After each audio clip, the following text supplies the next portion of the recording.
Hello friends, welcome in our channel. मैं हूं आपका दोस्त गोविंद शर्मा और आप देख रहे हैं इलेक्ट्रिकल मंत्रा। तो बात करें आज वाली वीडियो में, हम बात करेंगे, आपको स्क्रीन पर दिखाई दे रहा है स्टार कनेक्शन के बारे में। तो बात कर लेते हैं बिना किसी टाइम को वेस्ट किए हुए। ये अगर आप यहां पर देखिए तो मैंने 3 कॉइल ली है। मोटर अपनी 3 फेज की जो मोटर है उसमें हमने ये 3 कॉइल होती है हमारी 3 फेज में 3 कॉइल। तो अगर हमें स्टार कनेक्शन बनाना है तो हम स्टार कनेक्शन कैसे बना सकते हैं? हम क्या करेंगे, हम या तो इनके स्टार्टिंग एंड को, तीनों के स्टार्टिंग एंड को, या फिर इनके जो एंड होता है, लास्ट वाला एंड होता है, एंडिंग एंड को क्या करेंगे, सभी को शॉर्ट कर देंगे। वही हमारा कनेक्शन क्या बन जाएगा, स्टार कनेक्शन बन जाएगा। देखो अब ये मैंने यहां पर शॉर्ट कर दिया कुछ ऐसे, ये एंडिंग एंड को मैंने इन तीनों को शॉर्ट कर दिया। और जो ये इनका कॉमन वायर जो यहां से निकलेगा, जो इनका ये कॉमन वायर निकलेगा शॉर्ट करने के बाद, इसी कॉमन वायर को हम बोलते हैं न्यूट्रल। ये चीज आप याद रखेंगे, बिल्कुल याद रखेंगे। आपने सुना होगा कि जो स्टार कनेक्शन होता है उसमें जो करंट की वैल्यू होती है ना, वो डेल्टा के मुकाबले ना कम होती है। आपने ये सुना है हमेशा। आज हम इस वीडियो में करके देखेंगे कि क्यों कम होती है। ठीक है, अब अगर मैं इसका फिगर ड्रा करूं तो इसका कुछ फिगर ऐसे ड्रा होता है भाई। स्टार का कुछ फिगर आपने ऐसे देखा होगा, बहुत सारी जगह देखा होगा, बिल्कुल आपने देखा होगा।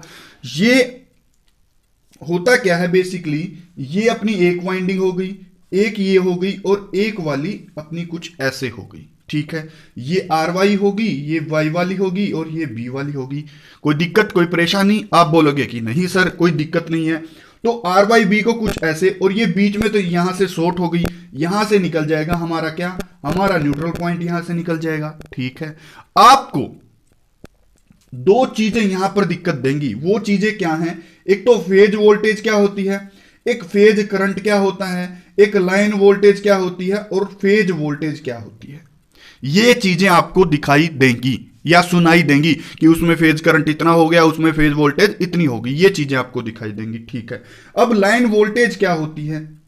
वो वोल्टेज जो हमें आगे से प्राप्त होती है वो लाइन वोल्टेज कहलाती है। जैसे कि हमारी कितनी वोल्टेज आ रही है, आप बोलोगे कि 240 220 वोल्टेज आ रही है, तो उसी वोल्टेज को हम लाइन वोल्टेज बोलते हैं।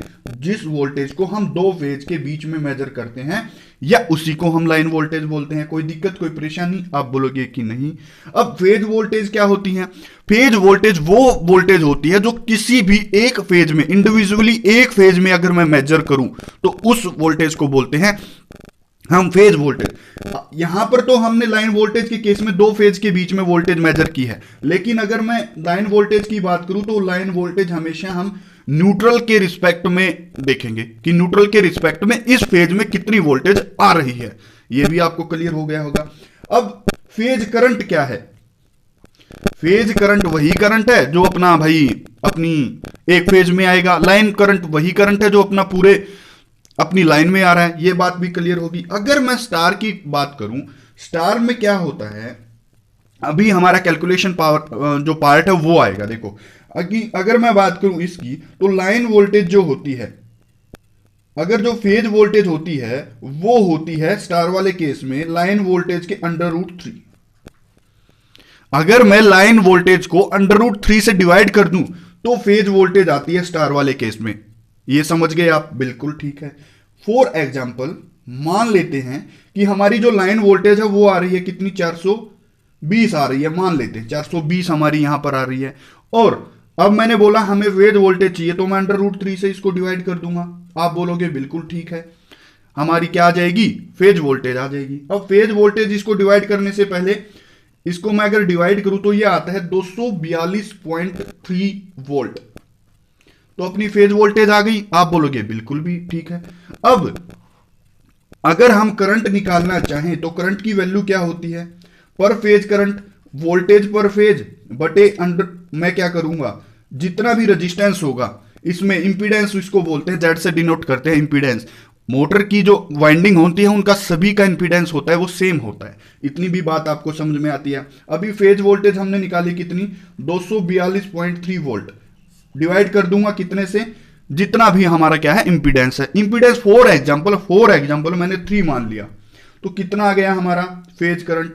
आप बोलोगे कि सर ये लगभग आ गया 80 पॉइंट समथिंग। 80 एम्पियर मान लेते हैं, 80 एम्पियर आ गया। अब देखेंगे कारनामा क्या होगा। अगर मान लेते ये वाला फंडा नहीं होता, ये वाला फंडा नहीं होता, फेज वोल्टेज जो होती, फेज वोल्टेज होती वो लाइन वोल्टेज के बराबर ही होती, ये वाला फंडा √3 नहीं होता तो क्या होता, जो कि डेल्टा वाले केस में होता है, ये डेल्टा वाले केस में होता है। अगर ये नहीं होता तो क्या होता, मैं √3 ना करता, आप बोलोगे नहीं करता, अगर नहीं होता तो करता ही नहीं, तो 420 को मैं सीधा अगर 3 से भाग करता, क्योंकि √रूट नहीं करता तो ये वैल्यू नहीं आती, ये वैल्यू नहीं आती, तो डायरेक्ट मैं इस वैल्यू को रखता यहां पर, ठीक है। तो ये लगभग कितना आता है, ये लगभग आएगा 42 3 14 140 एम्पियर आता या नहीं आता। अब देखो अंतर, देखो इनमें, कहां 80 एम्पियर हमारा सिस्टम ले रहा है, कहां हमारा सिस्टम 140 एम्पियर करंट ले रहा है। तो आप बोलोगे कि ऐसा सर हुआ क्यों, ऐसा हुआ हमारी अरेंजमेंट के कारण, इसी अरेंजमेंट के कारण कि हम जो अपना वाइंडिंग है उसको कैसे अरेंज करते हैं, उसको हम पैरेलल में लगा रहे हैं, उसको हम स्टार में लगा रहे हैं, या हम उसको डेल्टा में लगा रहे हैं। तो जो स्टार होता है उसका कनेक्शन होते हैं हमारे सीरीज में, तो सीरीज में होने के कारण ये जो इंपीडेंस है इसका खेल गड़बड़ा जाता है, इसके ऊपर भी वीडियो आएगी। बट अगर आप ये समझें, अब देखो आपने एक चीज और पढ़ी होगी कि जो डेल्टा और स्टार होता है, स्टार में ना 57% कम करंट लेता है, 57% कम करंट लेता है एज कंपैरिजन टू डेल्टा। अब निकालेंगे कैसे, इसमें जो 80 लिया, डेल्टा वाले में 140 लिया, तो 180 40 का कितना परसेंट है आप निकालें। एक 0 से एक 0 कट गई, ये 4 से कट गया 4, ये 2 से कट गया 4 से, ये कट गया 7 पे, काट दिया हमने। अब अगर निकालें तो 400/7 आता है, 400/7 अगर हम करें, देखो अगर 400/7 अगर हम कैलकुलेटर से करें तो ये 400, ये मैंने 7 से डिवाइड कर दिया, तो लगभग 57% ही आता है। देखो ये भी करिश्मा है और ये भी हमने कैलकुलेट कर लिया। तो आज वाली वीडियो में हमने बेसिकली स्टार कनेक्शन को जाना है कि स्टार कनेक्शन में क्या क्या और कैसे कैसे आप कैलकुलेशन कर सकते हैं, उसके बारे में हमने जानने की कोशिश की है। तो स्टार कनेक्शन में हमेशा आप फेज वोल्टेज को लाइन वोल्टेज के √3 मानेंगे, ठीक है। अगर आपको लाइन वोल्टेज निकालनी हो तो आप क्या करेंगे, इस फेज वोल्टेज को मल्टीप्लाई कर देंगे √3 से, क्योंकि ये उस साइड जाके मल्टीप्लाई हो जाएगा। ये भी बात समझ में आ गई। तो अगर आपको स्टार कनेक्शंस के रिलेटेड कोई भी डाउट है तो प्लीज यार एक बार कमेंट कर दें, मैं आपकी सहायता करने के लिए तत्पर हूं। अगर मैं जान पाया आपकी प्रॉब्लम इतनी है तो मैं जरूर आपकी सहायता करूंगा। अगर चैनल पर नए हैं तो चैनल को सब्सक्राइब कर लें और बेल आइकन को दबाना न भूलें ताकि आने वाले अपडेट आपके साथ पहुंच के। धन्यवाद।